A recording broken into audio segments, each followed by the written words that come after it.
Starting with the F P मध्ये बेटा आता आपले कम्युटेशनचे सगळे प्रकार झालेले आहेत. Class A, class B, class C, class D, class C, ठीक आहे, क्लास एफ पण. हे सगळे कुठले होते बेटा? फोर्स कम्युटेशनचे टाइप्स होते. कोणाचे टाइप्स होते बेटा? हे फोर्स्ड कम्युटेशन. त्याच्या आधी आपण काय बघितलं होतं? Natural commutation. आज आपल्याला दोन क्वेश्चन्स बघायचे. सगळ्यात पहिले तर कम्पेअर बिटवीन नॅचरल कम्युटेशन आणि फोर्स कम्युटेशन. ठीक आहे, पहिला क्वेश्चन कुठला बेटा? आता नॅचरल कम्युटेशन आणि फोर्स कम्युटेशन मधलं कंपॅरिझन. आणि सेकंड क्वेश्चन आपल्याला जो आहे तो पण कंपॅरिझनच आहे. Comparison between voltage commutation and current commutation and voltage commutation. ठीक आहे, आज आपल्याला दोन क्वेश्चन्स बघायचे. ठीक आहे, तर पहिला क्वेश्चन घेऊ. Compare between natural commutation and forced commutation. Compare between natural commutation and forced commutation. Compare between natural commutation and forced commutation. Compare between natural commutation and forced commutation. Okay, 3 column करायचे बेटा. पहिल्या कॉलममध्ये parameters, मग natural commutation आणि मग force commutation. पहिल्या कॉलममध्ये parameter, natural commutation, force commutation. ठीक आहे, चलो कॉलम करून घ्या. 3 कॉलम. पॅरामीटरला पण मोठी जागा सोडा, नॅचरल कम्युटेशनला पण मोठी आणि फोर्स कम्युटेशनला पण मोठी, पण तिघांना इक्वल जागा सोडली तरी चालेल. ठीक आहे, चलो करा पटापट. पॅरामीटर, मग सेकंड कॉलममध्ये नॅचरल कम्युटेशन, पहिल्या कॉलममध्ये पॅरामीटर घ्यायचं आहे, पॅरामीटर, मग आहे नॅचरल कम्युटेशन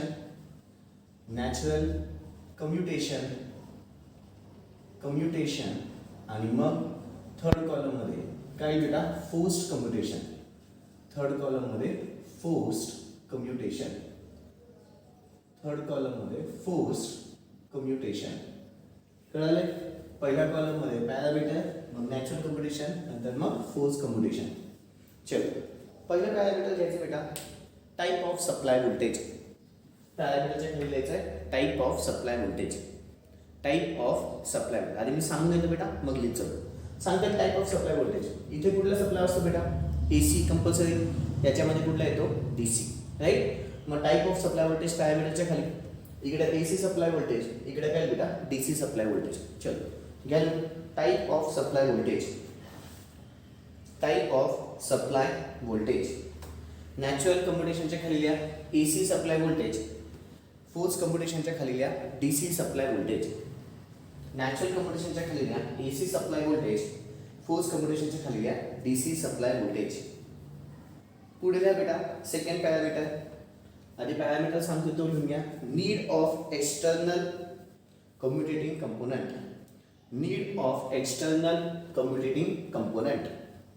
पॅरामीटरच्या खाली लिहा need of external commutating components. External commutating components बेटा दोघांमध्ये मला गरज नाहीये. ठीक आहे, दोघांमध्ये गरज कम्युटेटिंग कंपोनेंट्सची टोटली गरज नाही. Not necessary. दोघांच्या खाली लिहून घ्या नॉट नेसेसरी.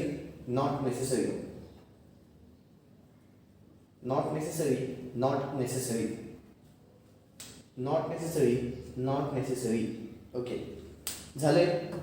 थर्ड घ्या. Third parameter power loss in commutating component.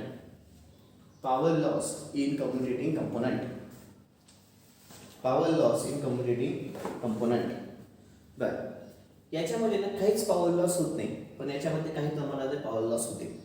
म्हणजे याच्यामध्ये काय बेटा? नील म्हणजे काय? 0 पॉवर लॉस असते. याच्यामध्ये काही प्रमाणात लॉस होते बेटा. ठीक आहे, चलो पॉवर लॉस इन काय लिहिलं बेटा? Power loss in commutating component. Natural कम्युटेशनच्या खाली लिहा नील. नॅचरल कम्युटेशनच्या खाली लिहा नील. फोर्स कम्युटेशनच्या खाली लिहा some power loss takes place. Okay, आता पुढचा पॅरामीटर बेटा टाइप्स ऑफ कम्युटेशन. बरं, तुम्हाला आठवत आहे नॅचरल कम्युटेशन कशामुळे घडतं बेटा? जेव्हा ॲनोड करंटची किंमत ही कमी होते. कोणापेक्षा? व्होल्टेज करंटपेक्षा. नॅचरल कम्युटेशन कोणामुळे घडतं बेटा? जेव्हा ॲनोड करंटची किंमत ही काय होते? कमी होते. कोणापेक्षा? व्होल्टेज करंटपेक्षा. फोर्स कम्युटेशनचे 2 टाइप्स होतात, एक तर व्होल्टेज कम्युटेशन होईल किंवा एक तर करंट कम्युटेशन होईल. ठीक आहे, याच्यामध्ये काय लिहिलं बेटा? Natural commutation takes place when the anode current becomes low than the holding current. याच्यामध्ये फोर्स कम्युटेशनच्या खाली काय लिहिता बेटा? फोर्स कम्प्युटेशनच्या खाली काय लिहिता येईल? करंट कम्प्युटेशन आणि अजून एक कुठलं बेटा? Voltage computation. चलो पॅरामीटर पुन्हा सांगतो. पॅरामीटर आहे बेटा types of commutation. Types of commutation. Okay, natural कम्प्युटेशनच्या खाली लिहा thyristor turns off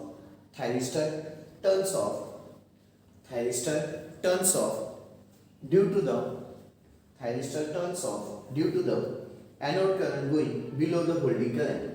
Due to the anode current going below the holding current. Thyristor turns off due to the anode current going below the holding current. Okay, force कम्प्युटेशनच्या खाली लिहा voltage commutation and current commutation. Force कम्प्युटेशनच्या खाली लिहा voltage commutation and current commutation. Voltage commutation and current commutation किंवा or voltage commutation और current commutation. बरं, पुढचं घ्या cost of commutation circuit. Cost of commutation circuit. Cost of commutation circuit. बरं, याच्यामध्ये जे सर्किट लागतं बेटा ते एकदम नील कॉस्टचं असतं, म्हणजे झिरो कॉस्टिंगचं असतं. पण याच्यामध्ये कॉस्टली असतं सर्किट. याचं कॉस्टली सर्किट कमी असतं, याचं सर्किट कॉस्टली असतं. नील आणि कॉस्टली लिहून घ्या. नॅचरल कम्प्युटेशनच्या खाली आहे नील आणि फोर्स कम्प्युटेशनच्या खाली आहे commutation circuits are costly. Natural कम्प्युटेशनच्या खाली आहे नील, फोर्स कम्प्युटेशनच्या खाली आहे commutation circuits are costly. Commutation circuits are costly. पुढे घ्या बेटा size of the circuit. Size of the circuit. Natural commutation circuit छोटं असतं पण फोर्स कम्प्युटेशन सर्किट मोठे असतात बेटा. स्मॉल आणि बिग लिहून घ्या. स्मॉल आणि बिग. स्मॉल आणि बिग. ओके, ठीक आहे. हा पहिला कंपॅरिझन झाला बेटा. कंपेअर बिटवीन कोणाकोणामध्ये? Natural commutation and force commutation. पुढचा क्वेश्चन आता चालू आहे compare between voltage commutation and current commutation. पुढचा क्वेश्चन कुठला बेटा? Compare between voltage commutation and current commutation. Question लिहून घ्या. Compare between voltage commutation and current commutation. Compare between voltage commutation and current commutation. Compare between voltage commutation and current computation. आता पुन्हा दोन column करायचे. पुन्हा आता दोनच कॉलम बेटा, तीन कॉलम करायची गरज नाही. दोनच कॉलम करा. पहिल्या कॉलममध्ये घ्या व्होल्टेज कम्प्युटेशन, दुसऱ्या कॉलममध्ये घ्या करंट कम्प्युटेशन. पहिल्या कॉलममध्ये घ्या व्होल्टेज कम्प्युटेशन, पहिल्या कॉलममध्ये घ्या व्होल्टेज कम्प्युटेशन. सेकंड कॉलममध्ये घ्या करंट कम्प्युटेशन. सेकंड कॉलममध्ये घ्या current commutation.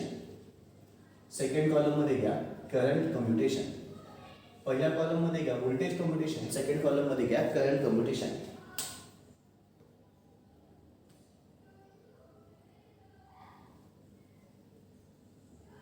Okay, voltage commutation. Voltage कम्प्युटेशनमध्ये जो एससीआर तुमचा ऑफ होतो बेटा, एससीआर म्हणा किंवा थायरिस्टर. इथे व्होल्टेज कम्प्युटेशनमध्ये थायरिस्टर किंवा माझा एससीआर ऑफ होतो. तर का होतो? तर रिव्हर्स व्होल्टेज अप्लाय केल्यामुळे. कुठलं व्होल्टेज बेटा? रिव्हर्स व्होल्टेज अप्लाय केल्यामुळे माझा जो एससीआर आहे तो का होतो बेटा? ऑफ होतो. पण करंट कम्प्युटेशनमध्ये असं होत नाही. करंट कम्प्युटेशनमध्ये काय होतं? ॲन्युअल करंटची किंमत ही कमी होते. कोणापेक्षा? होल्डिंग करंटपेक्षा. म्हणजे just like the natural commutation. Just like the कोणासारखं बेटा? नॅचरल कम्प्युटेशन सारखं. पुन्हा एकदा व्होल्टेज कम्प्युटेशनमध्ये तुम्ही जेव्हा व्होल्टेज रिव्हर्स अप्लाय करतात त्यावेळेस तुमचा थायरिस्टर काय होतो? ऑफ होतो. आणि इकडे करंट कम्प्युटेशनमध्ये जेव्हा ॲन्युअल करंटची किंमत ही कमी होते. कोणापेक्षा बेटा? होल्डिंग करंटपेक्षा. ठीक आहे, हे दोघं पॉईंट्स लिहायचे. चलो, व्होल्टेज कम्प्युटेशनच्या खाली लिहा the conducting thyristor is turned of. The conducting thyristor is turned of. The conducting thyristor is turned of. The conducting thyristor is turned of due to the reverse voltage applied across it. Due to the reverse voltage applied across it. बाजूला लिहा the conducting thyristor is turned off. बाजूला लिहा the conducting thyristor is turned off due to the anode current. Due to the anode current becomes slow than the holding current. Due to the anode current becomes slow than the holding current.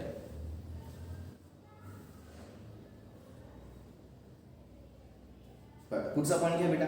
आधी point घेऊन घ्या मग सांगतो. ठीक आहे, voltage कम्प्युटेशनच्या खाली लिहायचे a charge capacitor is placed across the thyristor. A charge capacitor is placed across the thyristor. A charged capacitor is placed across the thyristor in the force commutation. A charged capacitor is placed across the thyristor. A charged capacitor is placed across the thyristor.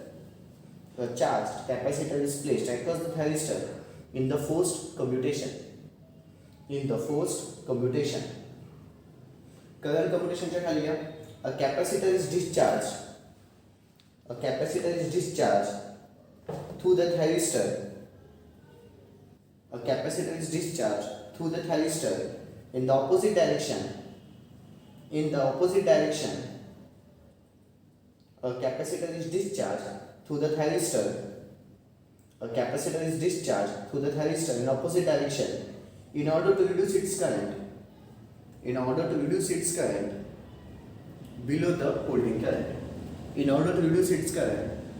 In order to reduce its current below the holding current. काय म्हणतोय काय नीट ऐका. Voltage commutation मध्ये बेटा आपण capacitor त्याच्या across लावतो. ठीक आहे. व्होल्टेज कम्युटेशन मध्ये आपण कॅपॅसिटर आहे तो थायरिस्टरच्या अक्रॉस लावतो आणि त्या कॅपॅसिटर माझा चार्ज होत असतो. पुन्हा एकदा व्होल्टेज कम्युटेशन मध्ये कॅपॅसिटर आहे तो थायरिस्टर म्हणा किंवा एसीआरच्या अक्रॉस मध्ये लावला जातो म्हणजे पॅरलल मध्ये बऱ्यापैकी. ठीक आहे. बऱ्यापैकी कसं असतो पॅरलल मध्ये आणि कॅपॅसिटर माझा काय होत असतो चार्ज होत असतो. पण करंट कम्युटेशन मध्ये ना तुमचा थायरिस्टर डिस्चार्ज होत असतो. एवढा डिस्चार्ज होतो की आपण त्याच्या अक्रॉस जो करंट आहे तो कमी व्हायला पाहिजे. कोणापेक्षा बेटा होल्डिंग करंटपेक्षा. म्हणजे जो ॲनोड करंट असतो तो करंट कुठला असतो बेटा ॲनोड करंट. त्या करंटची किंमत काय झाली पाहिजे कमी झाली पाहिजे. मेन फंडा याच्यामध्ये कॅपॅसिटर चार्ज होत असतो याच्यामध्ये कॅपॅसिटर डिस्चार्ज होत असतो. डिस्चार्ज होताना तो ॲनोड करंटची जी किंमत आहे ती कमी झाली पाहिजे कोणापेक्षा होल्डिंग करंटपेक्षा. इथे फक्त कॅपॅसिटर चार्ज होतो आणि तो ॲक्रॉसमध्ये लावलेला असतो कोणाच्या थायरिस्टरच्या. म्हणून म्हटलं आधी पॉईंट लिहून घ्या मग एक्सप्लेन करतो. काय पॉईंट म्हटलं कळालं बेटा. याच्यामध्ये कॅपॅसिटर ॲक्रॉसमध्ये कनेक्टेड असतो आणि तो कॅपॅसिटर चार्ज होत असतो.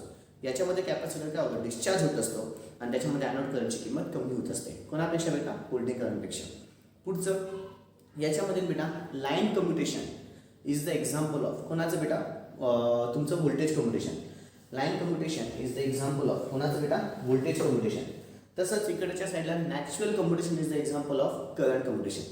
Natural commutation is the example of कुठलं बेटा करंट कम्युटेशन. थर्ड पॉईंट लिहून घ्या. Line commutation is an example of voltage commutation. Line commutation is an example of voltage commutation. Current कम्युटेशनच्या खाली घ्या. Natural commutation is an example of natural commutation is an example of current commutation. Natural commutation is an example of current commutation. Natural commutation is an example of current commutation. Okay. आता बेटा आपल्याला दोघांचे काही examples लिहायचे. कोणाचे बेटा examples of voltage commutation आणि examples of current commutation. पहिले व्होल्टेज कम्युटेशनच्या खाली लिहा examples of voltage commutation. Examples of voltage commutation. Examples of voltage commutation. त्याच्यामधलं पहिलं लिहा कॉम्प्लिमेंटरी कम्युटेशन. पहिलं घ्या बेटा complementary commutation. Second auxiliary commutation. Second auxiliary commutation. Third impulse commutation. Third आहे त्याच्यामधलंच इम्पल्स कम्युटेशन. तिघं एक्झाम्पल पुन्हा सांगतोय. कॉम्प्लिमेंटरी कम्युटेशन मग ऑक्झिलरी कम्युटेशन आणि थर्ड आहे इम्पल्स कम्युटेशन. आता एक्झाम्पल्स कोणाचे बेटा करंट कम्युटेशनचे. आता एक्झाम्पल्स कोणाचे करंट कम्युटेशनचे. टाका हेडिंग तिथेच examples of current commutation. Examples of current commutation. पहिलं सेल्फ कम्युटेशन. पहिलं self commutation. Second resonant pulse commutation. पहिलं self commutation. Second resonant pulse commutation. Second कुठलं बेटा रेझोनंट पल्स कम्युटेशन. ओके बच्चन कळालंय. इथे तुमचा हा chapter turn off methods of SCR संपतोय. इथे आता माझे FPEचे टोटल 4 चॅप्टर्स संपले बेटा. 2 चॅप्टर्स बाकी आहेत आता FPEचे 2. पण 5वा आणि 6वा अत्यंत महत्त्वाचा आणि लेंदी.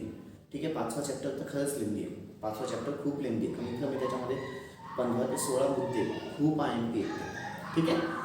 ओके बच्चा दॅट्स ऑल. बाकीचं उद्या. थँक्यू. Good day.